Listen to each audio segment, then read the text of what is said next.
নমস্কার, আপনাদের সকলকে অনেক ধন্যবাদ আজকের এই সাংবাদিক বৈঠকে উপস্থিত থাকার কারণে। আপনারা জানেন এসআইআর সংক্রান্ত একটি সাংবাদিক বৈঠক যেদিনকে এসআইআর ঘোষণা হয়েছিল অক্টোবর মাসের 27 তারিখ, তার পরের দিনই আমি করেছিলাম। এবং এসআইআর নিয়ে আমাদের দলের পক্ষ থেকে আমাদের স্ট্যান্ড সহ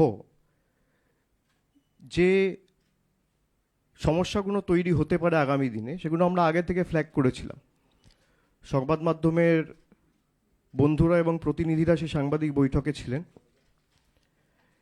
এবং যেটা আমরা আশঙ্কা করছিলাম, গত 2 মাসে আমরা দেখেছি সাধারণ মানুষ থেকে শুরু করে যারা এসআইআর কাজ করছে, বিশেষ করে বিএলওরা, তারা অনেকে এই অপরিকল্পিত, আনঅর্গানাইজড, আনপ্ল্যান্ড যে এসআইআর হঠাৎ করে ঘোষণা করে দেওয়া হয়েছে, যেখানে একটা এক্সারসাইজ সম্পূর্ণ করতে সাধারণত 2 বছর সময় লাগে, সেটা গায়ের জোরে 2 থেকে 3 মাসের মধ্যে কমপ্লিট করার যে একটা জোর জবরদস্তি এবং গাজোয়ারি মানসিকতা, তার প্রতিফলন আমরা লক্ষ্য করেছি বিগত 2 মাস ধরে। এবং সাধারণ মানুষ থেকে বিএলও একের পর এক প্রাণ গেছে এই এসআইআর কারণে। এমনকি যে ইলেকশন কমিশন বিএলওদের অ্যাপয়েন্ট করেছে, বিএলওরা অ্যাপয়েন্টেড বাই ইলেকশন কমিশন, এদেরকে রাজ্য সরকার অ্যাপয়েন্ট করেনি, কোনো রাজনৈতিক দল অ্যাপয়েন্ট করেনি। এখনো পর্যন্ত সাধারণ মানুষের ক্ষেত্রে আমরা দেখেছি প্রায় 51টা ঘটনা রয়েছে যেখানে সাধারণ মানুষ এসআইআরের আতঙ্কে এবং এনআরসির আতঙ্কে আত্মঘাতী হয়েছেন। তার মধ্যে 45 জন প্রাণ হারিয়েছেন এবং 6 জন এখনো হাসপাতালে রয়েছেন যাদের ট্রিটমেন্ট চলছে। বিএলওদের ক্ষেত্রে প্রায় 29টা কেস আমরা দেখেছি যেখানে 24 জনের ট্রিটমেন্ট চলছে এবং 5 জন আত্মঘাতী হয়েছেন, সুইসাইড করেছেন। 29 জন বিএলও সুইসাইড অ্যাটেম্প্ট করেছে এবং প্রত্যেকে লিখিতভাবে বা তাদের পরিবারের যারা সদস্যরা রয়েছে তাদেরকে যখন জিজ্ঞাসা করা হয়েছে, তারা সবাই বলেছে এসআইআরের চাপ এবং মানসিক চাপ নিতে না পেরে তারা সুইসাইড অ্যাটেম্প্ট করেছেন বা আত্মঘাতী হয়েছেন। ইলেকশন কমিশনের কাছে আমরা একটা প্রতিনিধি দল নভেম্বরের শেষের দিকে 28 তারিখ পাঠিয়েছিলাম এবং আমাদের বেসিক 5টা প্রশ্ন ছিল। ইলেকশন কমিশনকে আমরা বলেছিলাম এই 5টা প্রশ্নের সদুত্তর আমরা চাই এবং জবাব আপনাদের দিতে হবে। আজকে প্রায় 1 মাস অতিক্রান্ত, এখনো পর্যন্ত একটা প্রশ্নের সদুত্তর আমরা পাইনি, কোনো প্রশ্নের সদুত্তর পাইনি। যেদিনকে নির্বাচন কমিশনের অফিসে বৈঠকটি হয়েছিল নভেম্বর মাসের খুব সম্ভবত 28 বা 29 তারিখ, ইলেকশন কমিশনের বন্ধুরা মিডিয়াকে হঠাৎ করে সিলেক্টিভলি লিক করে একটা খবর খাইয়েছিল যে আমরা প্রত্যেকটা প্রশ্নের উত্তর দিয়েছি। তৃণমূলের যা যা প্রশ্ন ছিল আমরা শুনেছি, পেশেন্ট হিয়ারিং দিয়েছি এবং প্রত্যেকটা প্রশ্নের আমরা সদুত্তর দিয়েছি। আমি এটা শোনার পর নিজে একটা আমার এক্স হ্যান্ডেলে টুইট করি এবং সেখানে ইলেকশন কমিশনকে আমি চ্যালেঞ্জ করি যে আপনি যদি উত্তর দিয়ে থাকেন তাহলে আপনি সেটা প্রকাশ্যে আনুন, কেউ তো বারণ করছে না। আর আমাদের কাছে ডিজিটাল এভিডেন্স রয়েছে, আপনারা যে একটা প্রশ্নের উত্তর দেননি সেটা আমরা প্রমাণ করে দিতে পারি। The ball is in your court. আজকে প্রায় 1 মাস হয়ে গেছে, জ্ঞানেশবাবু, ভ্যানিশবাবু, কোনো সদুত্তর তাদের থেকে আমরা পাইনি। এবং সিলেক্টিভলি বাংলাকে যেভাবে টার্গেট করা হয়েছে গত 4 বছর ধরে, বিশেষ করে 4.5 বছর, 26-এ 5 বছর হবে, 21-এ বাংলায় মুখ থুবড়ে পড়ার পর, গোহারা হারার পর, সেটা যত দিন যাচ্ছে বঙ্গবাসীর কাছে পরিষ্কার হয়েছে। শুধু জলের টাকা, রাস্তার টাকা, গরিব মানুষের 100 দিনের টাকা, আবাসের টাকা, শুধু টাকা আটকেই এরা বসে নেই, এরা মানুষের মৌলিক অধিকার কেড়ে নিতে চাইছে। গণতন্ত্রের রীতিনীতি ঐতিহ্য যে মানুষ ভোট দিয়ে সরকার নির্বাচিত করে, আর আজকে দেশটা এমন জায়গায় নিয়ে গেছে বিজেপি এবং মোদী সরকার, যেখানে কে ভোট দেবে সরকার নির্বাচিত করছে, সরকার ভোটার বেছে নিচ্ছে। তৃণমূল একমাত্র দল যারা মানুষকে নিয়ে সংগঠিত করে প্রতিরোধ প্রতিবাদ গড়ে তুলেছে। এবং প্রাথমিকভাবে যে ড্রাফট ইলেকটোরাল রোল প্রকাশিত হয়েছে, সেখানে আমরা দেখতে পেয়েছি যে 7,64,00,000 বা 66,00,000 ভোটার ছিল, তার মধ্যে 58,20,000 ভোটার বাদ গেছে। আমি যদি আপনাদের সংখ্যাটা বলি,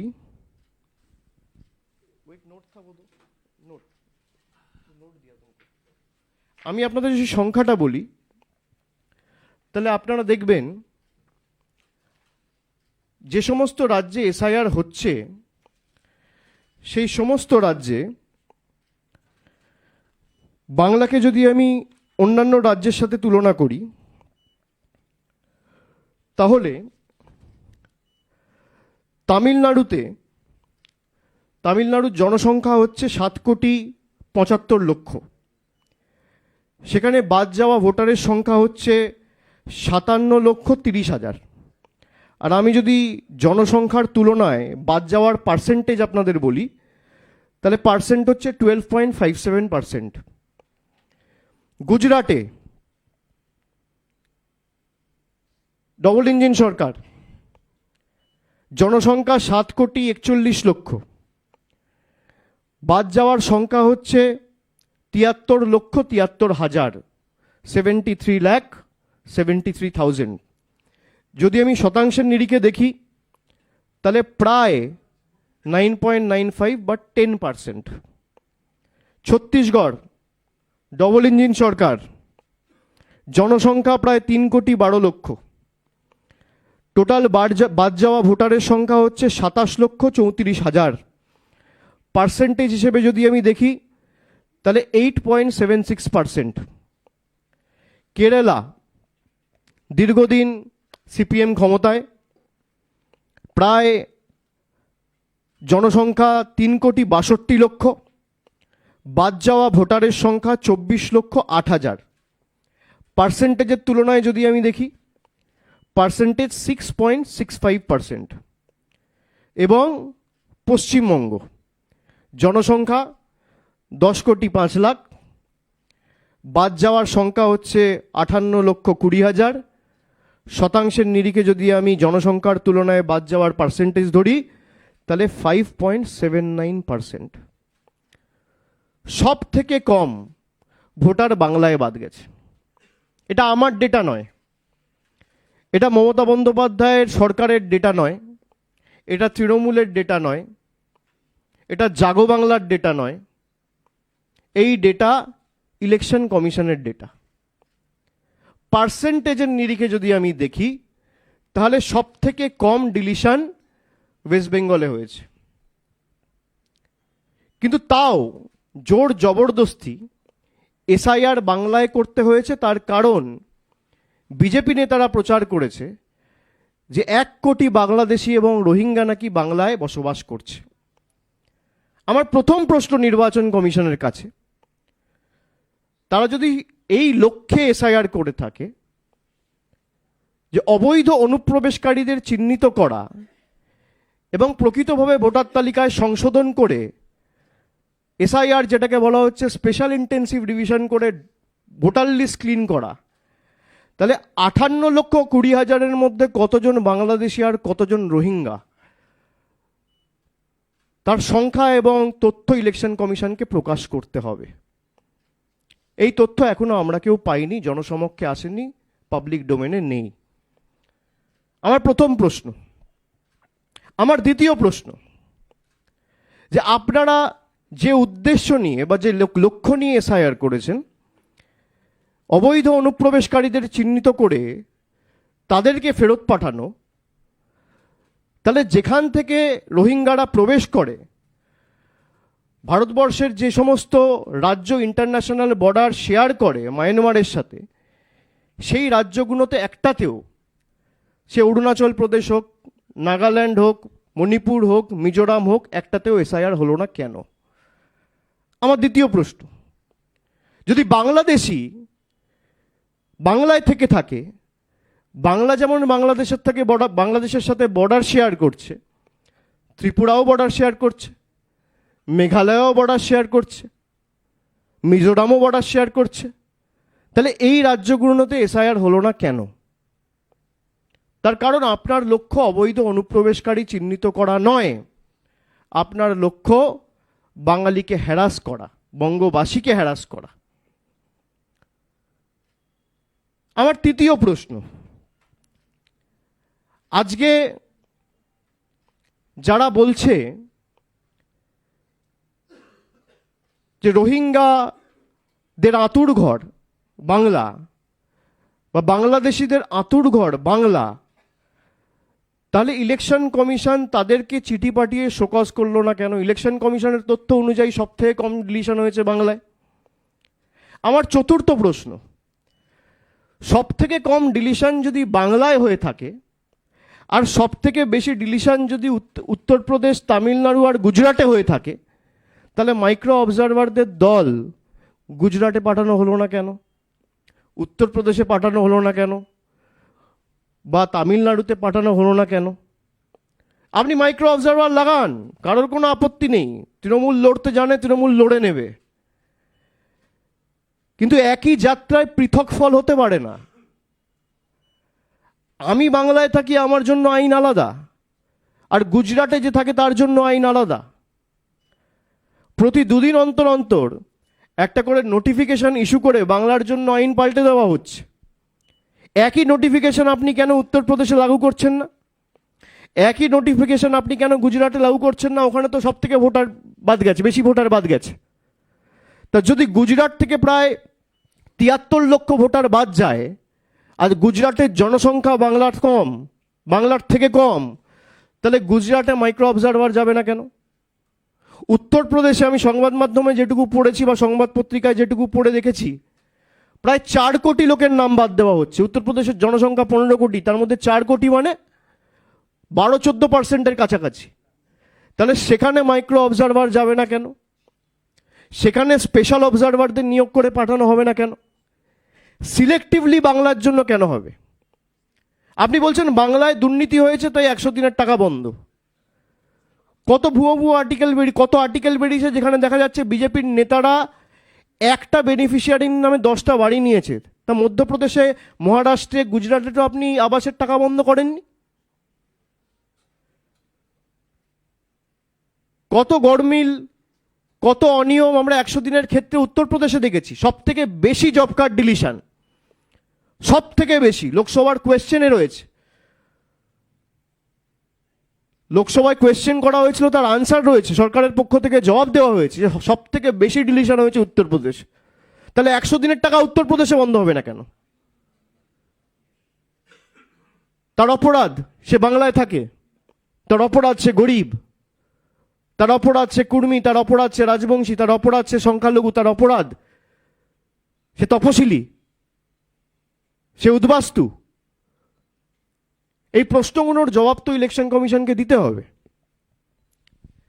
বর্ডারিং স্টেটগুলো যদি এসআইআর হয়, তাহলে সবকটা বর্ডারিং স্টেটে এসআইআর হওয়া উচিত। আমার পরের প্রশ্ন ইলেকশন কমিশনের কাছে, যখন এসআইআর ঘোষণা হলো তখন বলে দেওয়া হলো যে বাংলায় 55%, 45% না 50% ম্যাপিং পাওয়া যাচ্ছে, আর বাকি ম্যাপিং পাওয়া যাচ্ছে না। তাদের তথ্য অনুযায়ী দেখা যাচ্ছে প্রায় 89% ম্যাপ ডেটা রয়েছে। তাহলে ইলেকশন কমিশন কেন 10 কোটি বাংলার মানুষের কাছে কান ধরে ক্ষমা চাইবে না? এটা তো আপনার ডেটা, আমার ডেটা নয়। ড্রাফট লিস্ট অনুযায়ী দেখা যাচ্ছে যে প্রায় 89.65% ম্যাপিং হয়েছে, আর আপনারা এই মানুষের মধ্যে আতঙ্কের পরিবেশ তৈরি করেছিলেন যে 45% ম্যাপিং হয়েছে, বাকি পাওয়া যাচ্ছে না। তাহলে কেন ক্ষমা চাইবে না? অন্যান্য স্টেটের ক্ষেত্রে আপনি এক্সটেনশন দিচ্ছেন, আপনি ইউপির ক্ষেত্রে এক্সটেনশন দিয়েছেন, আপনি গুজরাটের ক্ষেত্রে এক্সটেনশন দিয়েছেন, এমনকি আন্দামান যেখানে জনসংখ্যা, আন্দামান ও নিকোবর, যেখানে জনসংখ্যা প্রায় সব থেকে কম, সেখানেও আপনি 7 দিনের এক্সটেনশন দিয়েছেন। উত্তরপ্রদেশে আপনি 15 দিনের এক্সটেনশন দিয়েছেন। ছত্তিশগড়ে আপনি 7 দিনের এক্সটেনশন দিয়েছেন। মধ্যপ্রদেশে আপনি 7 দিনের এক্সটেনশন দিয়েছেন। গুজরাটে আপনি 3 দিনের এক্সটেনশন দিয়েছেন। আপনি তামিলনাড়ুতে 3 দিনের এক্সটেনশন দিয়েছেন। তাহলে বাংলা এক্সটেনশন দিলেন না কেন? তার কারণ কি? লজিক্যাল ডিসক্রিপেন্সি বলে একটা লিস্ট হাওয়ায় ভাসিয়ে দেওয়া হয়েছে। কোনো অফিসিয়াল প্রেস রিলিজ নেই, একটা হোয়াটসঅ্যাপে সবার সাথে শেয়ার করেছে। হোয়াটসঅ্যাপ কমিশন সব কিছু হোয়াটসঅ্যাপে লিক করে, তার স্ক্রিনশটও আমাদের কাছে রয়েছে। লজিক্যাল ডিসক্রিপেন্সিতে আপনি বলছেন 1,36,00,000 লোক এমন রয়েছে যাদের কোনো না কোনো সমস্যা রয়েছে। বাবার সাথে কোনো বয়সের পার্থক্য রয়েছে, যাদের নামে কোনো বানানে ভুল রয়েছে, বাবার নামে কোনো বানানে ভুল রয়েছে, যাদের অ্যাড্রেসের সমস্যা হয়েছে, বা যাদের পদবিতে কোনো একটা বানান ভুল রয়েছে। 1,36,00,000। এই ডেটাটা ইলেকশন কমিশন কবে রিলিজ করেছে? আমি যদি আপনাদের জিজ্ঞেস করি, সংবাদ মাধ্যমে কেউ বলবেন আমাকে কবে রিলিজ করেছে? ধরুন 16 তারিখ ড্রাফট ইলেকটোরাল রোল পাবলিশ হয়েছে, এই ডেটাটা ইলেকশন কমিশন কবে রিলিজ করেছে? আমি জানি না, তাই আপনাদের জিজ্ঞেস করছি। September on the 16th। আপনি এটা দেখুন, look at the competency of election commission. 16 তারিখ ড্রাফট রোল রিলিজ হয়েছে, আর 16 তারিখই election commission draft roll assess করে সঙ্গে সঙ্গে বলে দিল যে 1,36,00,000 লজিক্যাল ডিসক্রিপেন্সি রয়েছে। আমি জানতে চাই ইলেকশন কমিশনের কাছে কি জাদুকাঠি রয়েছে, কোন জাদুকাঠির বেসিসে যেটা 80,000 বিএলও, 8,000 বিএলও সুপারভাইজার, 4,000 এইআরও, 300 ইআরও, 23 জন ডিইও, এতজন ইলেকশন কমিশনের প্রতিনিধি, যেটা 2 মাসে করতে গিয়ে হিমশিম খেলো 29 জন আত্মহত্যা করলো। ইলেকশন কমিশনের কাছে কি জাদুকাঠি রয়েছে যে 7 কোটি ডেটা যাচাই করে সেম ডে, একই দিনে ইলেকশন কমিশন বলে দিল যে 1,36,00,000 ডিসক্রিপেন্সি রয়েছে? কোন জাদুকাঠির বেসিসে? যদি ইলেকশন কমিশন এতটাই কম্পিটেন্ট হয়, তাহলে উত্তরপ্রদেশে আপনার মেয়াদ বাড়াতে হচ্ছে কেন? যদি ইলেকশন কমিশন এত কম্পিটেন্ট হয়, তাহলে ছত্তিশগড়ে 7 দিন এক্সটেনশন দিতে হচ্ছে কেন? যদি ইলেকশন কমিশন এত কম্পিটেন্ট হয়, যখন বিএলওরা মারা গেছিল বা যখন সাধারণ মানুষ আত্মহত্যা করেছিল, তখন তাদেরকে অ্যাসিওরেন্স দেয়নি কেন? কোন জাদুকাঠির বলে ইলেকশন কমিশন 7,06,00,000, 7,00,000, 8,00,000 ডেটা অ্যাসেস করে, ইভ্যালুয়েট করে, অ্যানালাইজ করে, পুঙ্খানুপুঙ্খভাবে দেখে সেম ডে, একই দিনে সংবাদ মাধ্যমে বলল যে এই বাংলার 7 কোটি ভোটারের মধ্যে 1,36,00,000 এমন কেস রয়েছে যার কোনো না কোনো লজিক্যাল ডিসক্রিপেন্সিতে সমস্যা রয়েছে? কোন জাদুকাঠির বলে? আর এই লিস্ট কোথায়? ইলেকশন কমিশন যদি ভোটার লিস্ট পরিষ্কার করতে চায়, তাহলে আপনারা লুকাচ্ছেন কেন? You cannot clean a list by hiding names. আপনি নামগুলো প্রকাশ করুন।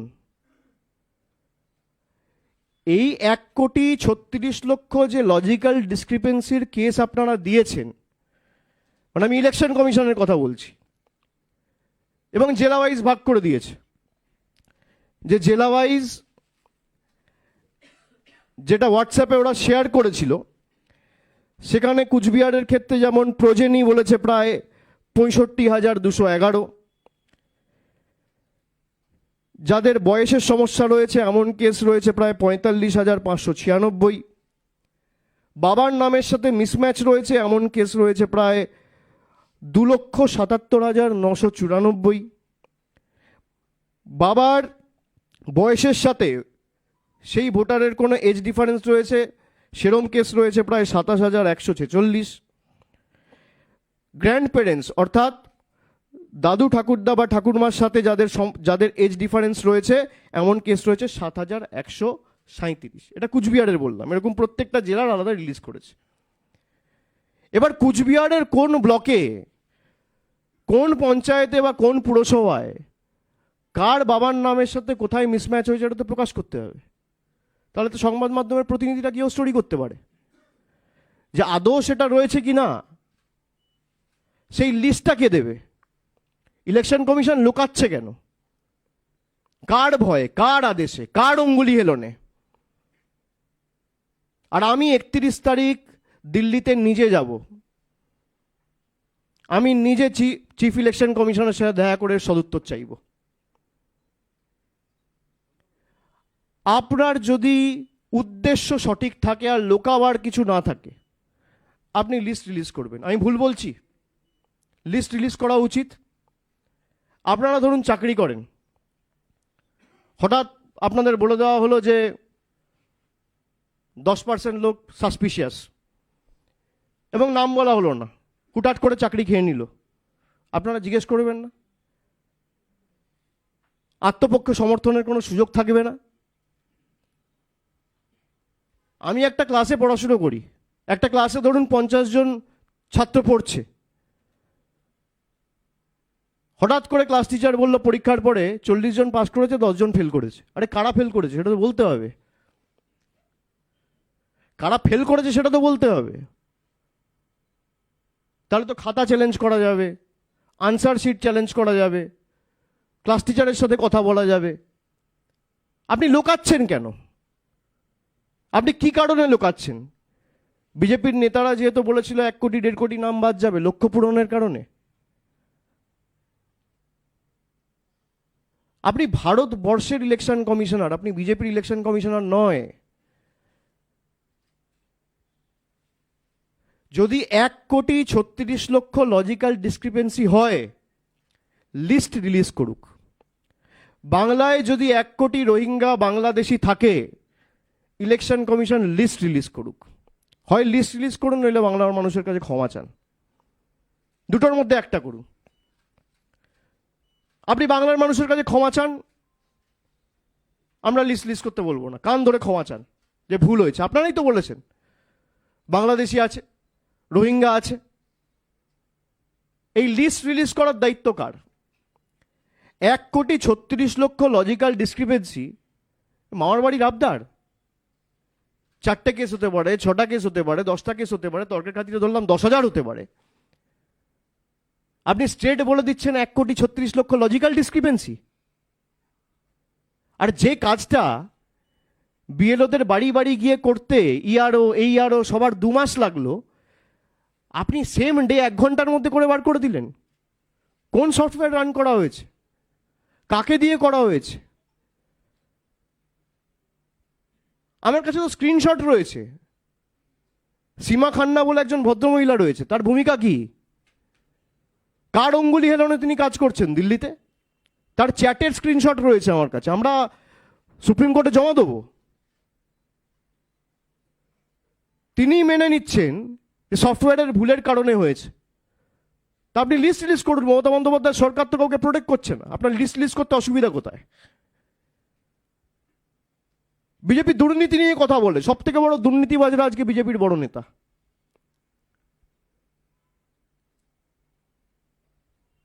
যারা সাম্প্রদায়িকতাকে, সাম্প্রদায়িক সম্প্রীতি নষ্ট করে দাঙ্গা করে ক্ষমতায় এসছে, তারা সাম্প্রদায়িক সম্প্রীতি নিয়ে কথা বলবে। নামটা সীমা খান্না, আবার বলছি, DGIT attach to election commissioner of India. আর তার যদি ক্ষমতা থাকে আমার বিরুদ্ধে মিথ্যা মামলা করুক, আমার কাছে চ্যাটের স্ক্রিনশট রয়েছে।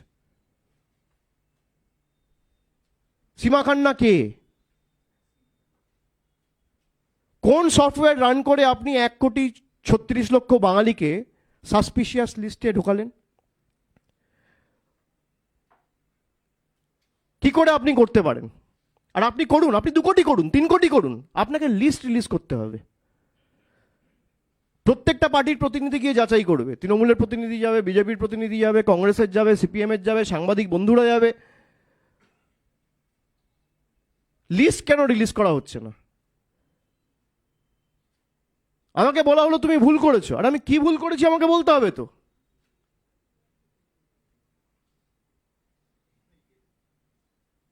বাংলার ক্ষেত্রে নিয়ম আলাদা, উত্তরপ্রদেশের ক্ষেত্রে নিয়ম আলাদা। বাংলার ক্ষেত্রে নিয়ম আলাদা, গুজরাটের ক্ষেত্রে নিয়ম আলাদা। বাংলার জন্য টাকা বন্ধ, আর বিহার, গুজরাট, উত্তরপ্রদেশে টাকা ডাইভার্ট করে ব্রিজ হচ্ছে, আর 2 দিন অন্তর অন্তর ডবল ইঞ্জিন সরকারের ব্রিজ ভেঙে পড়ছে। আজকেও বিহারে একটা রোপওয়ে ভেঙে পড়েছে। এর দায়িত্ব কার? এর দায়িত্ব তো ইলেকশন কমিশনের। ইলেকশন কমিশনের কাছে যদি লোকানোর কিছু না থাকে, তাহলে নাম রিলিজ করছে না কেন? আমার প্রশ্ন তো এটাই। আমি সংবাদ মাধ্যমের বন্ধুদের বলবো এই প্রশ্নটা করুন। আমরা একাধিক কেস দেখেছি বাংলা জুড়ে, এরকম 100-র উপর কেস আছে। আমি জেলা ধরে ধরে আপনাদের ব্রেকআপ দিয়ে দিতে পারি। যারা বেঁচে রয়েছে এবং তাদেরকে মৃত হিসেবে ঘোষণা করে দেওয়া হয়েছে। ডানকুনিতে আমাদের একজন কাউন্সিলর আছে, সূর্য বলে, তাকে ডেট দেখিয়ে দিয়েছে। এরকম প্রায়, আমি যদি আপনাকে ডিস্ট্রিক্ট ওয়াইজ বলি, এর ব্রেকআপ আমাদের কাছে আছে, আমরা এদের সবার সাথে যোগাযোগে আছি।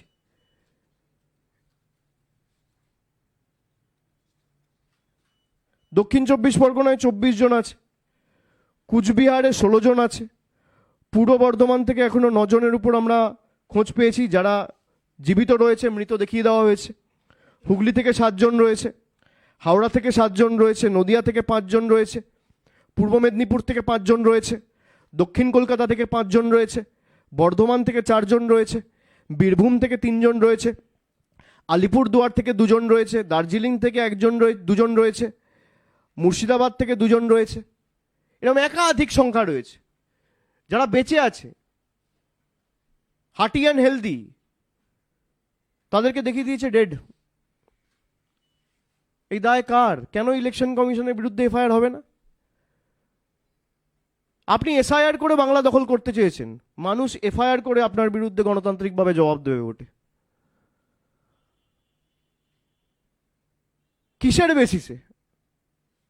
আপনার কাছে যদি জাদুকাঠি থাকে যে আপনি 7 কোটি ডেটা 1 ঘন্টার মধ্যে দেখে আপনি রিলিজ করে দিচ্ছেন যে লজিক্যাল ডিসক্রিপেন্সি রয়েছে, কি জাদুকাঠি রয়েছে আপনার কাছে?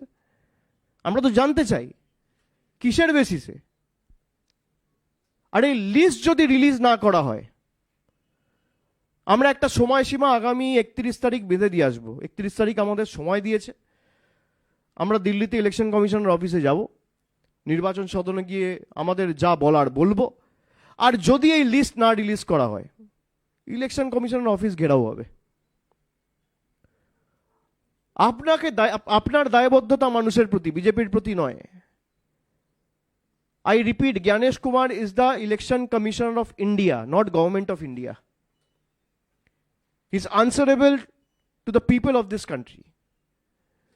যদি ভাবে বিজেপির অঙ্গুলি হিলনে আমি যা ইচ্ছা তাই করব আর প্রশ্ন করার কেউ নেই, আপনাদের যত গায়ের জোর আছে আপনারা প্রয়োগ করুন। মানুষের হয়ে প্রশ্ন তো আমরা করবই।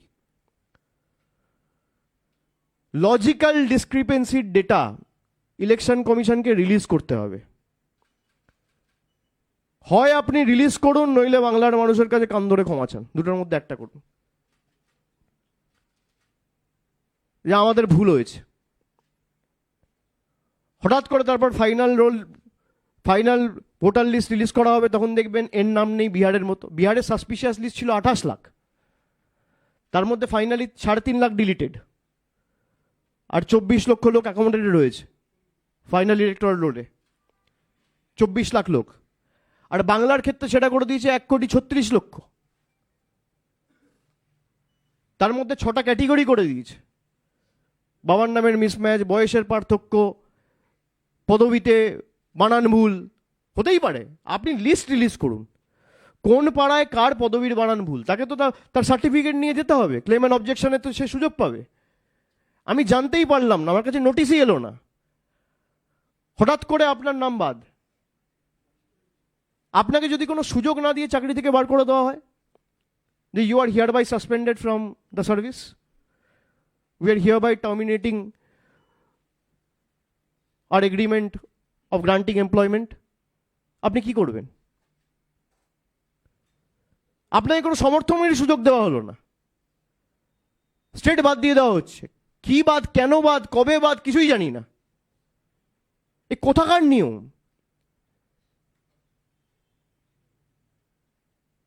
আপনি বাংলাকে গুজরাট বানাতে চাইছেন, আপনি বাংলাকে উত্তরপ্রদেশ বানাতে চাইছেন।